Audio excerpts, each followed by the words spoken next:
उसकी पत्नी घर से निकले ही थे कि अचानक बारिश शुरू हो गई। मनु को ऐसा लग रहा था जैसे कोई उनका पीछा कर रहा हो। फिर एकदम से मनु को ऐसा लगा कि वे दोनों रास्ता भटक गए हों। मनु अपनी पत्नी से कहने लगा, क्या यह रास्ता सही है? मुझे लगता है कि हम लोग रास्ता भटक गए हैं। हाँ, मुझे भी ऐसा ही लग रहा है कि जैसे हम रास्ता भटक गए हों। मनु काफी ज्यादा डरा हुआ था, फिर भी वह आगे बढ़ता रहा। फिर थोड़ी देर बाद आगे जाकर उनको एक काका की दुकान मिली, जहां मनु ने उनसे रास्ता पूछा। क्या तुम लोग कदमपुर जा रहे हो? अब तो उस गांव में कोई भी नहीं रहता, वहां तुम लोग क्या करोगे जाकर?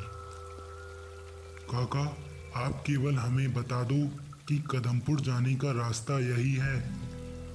हाँ बेटा, कदमपुर जाने का रास्ता यही है, लेकिन तुम लोग मत जाओ, पछताओगे।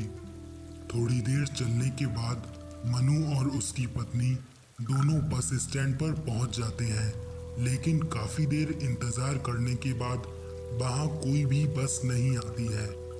ऐसा लग रहा है जैसे मानो आखिरी बस भी छूट गई हो। हाँ, अब तो 9 बज चुके हैं, तो आखिरी बस भी निकल गई होगी। अब हमें पैदल ही जाना।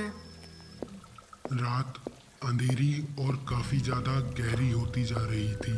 मनु और उसकी पत्नी काफी ज्यादा डरे हुए थे, लेकिन वे दोनों एक दूसरे से नहीं कह पा रहे थे। 2 घंटे पैदल चलने के बाद आखिर में वे अपने गांव वाले घर पर पहुंच चुके थे। उनके गांव में कोई भी नहीं दिख रहा था। हमें अब 2-4 दिन यहीं रहना पड़ेगा। जब तक हमारा काम नहीं हो जाता हमें गांव में ही रहना होगा, लेकिन यहाँ बहुत डरावनी जगह है। हाँ, मुझे भी यह जगह बहुत ज़्यादा डरावनी लग रही है। आसपास किसी का घर भी नहीं है। इतना कहने के बाद वे दोनों अपने घर में चले जाते हैं और जैसे ही बिस्तर को देखते हैं जाकर दोनों बिस्तर पर ही ढेर हो जाते हैं। रात में मनु की पत्नी को अजीब डरावनी आवाज सुनाई देती है। वह अचानक उठकर बैठ जाती है। फिर वह खिड़की पर जाने का सोचती है। खिड़की पर जाकर जब वह बाहर देखती है तो वहाँ कुछ ज्यादा ही डरावना माहौल लग रहा था। वहाँ कई लोग खड़े हुए थे जो अजीब अजीब लग रहे थे। पता नहीं ये लोग कौन हैं और रात को यहाँ पर क्या कर रहे हैं।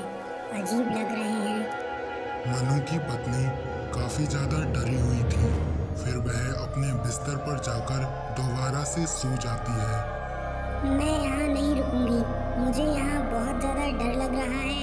रात को तो मैंने देखा कि कई लोग बाहर पेड़ के नीचे खड़े हुए थे, ना उनका चेहरा दिख रहा था। ऐसा लग रहा था जैसे मानो वे सब हवा में झूल रहे हों। जब तक हमारा काम नहीं हो जाता हमें गांव में ही रहना होगा। मनु इतना कहने के बाद अपने काम की ओर निकल जाता है। मनु की पत्नी काफी ज्यादा डरी हुई थी। उसे वह आवाजें अभी भी सुनाई दे रही थीं। रात को मनु के आ जाने के बाद दोनों खाना खाकर सो जाते हैं। आज फिर से मनु की पत्नी को डरावनी आवाजें सुनाई देती हैं।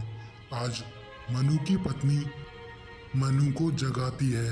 फिर वह मनु को जब बाहर लेकर जाती है तो देखती है अचानक से एक बहुत सुंदर लड़की उन दोनों के घर के सामने बैठकर रो रही थी। जो कोई लड़की नहीं, एक मुंह फिरा छलावा था। वह छलावा उन दोनों को मारने की फिराक में था।